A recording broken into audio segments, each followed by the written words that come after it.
हाय दोस्तों, राधे राधे। हम तीनों जन गाना बना रहे हैं, आप लोग को पसंद आएगा तो बताना। है मेरी छोटी बहन है, ये मेरी ननद है। करैले से कड़वी हमार ननद।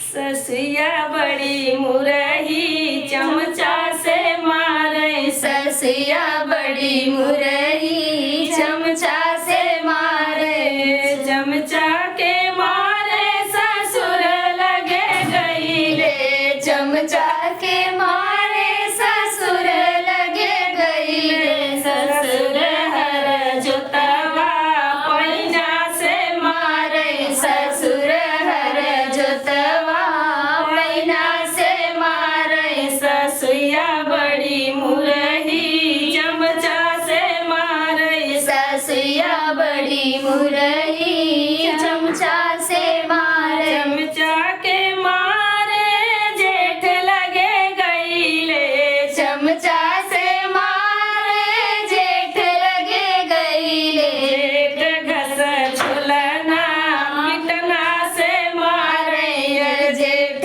घस झुलना पिटना से मारे। ससुया बड़ी मुरही चमचा से मारे, ससिया बड़ी मुरही चमचा से मारे। चमचा के मारे देवर लगे गईले, चमचा के मारे देवर लगे गईले। देवर रंग बाज मोरा नैना से मारे, देवर रंग बाज मोरा नैना से मारे। ससुया बड़ी मुरही चमचा से मारे, ससिया बड़ी मुरही चमचा से मारे।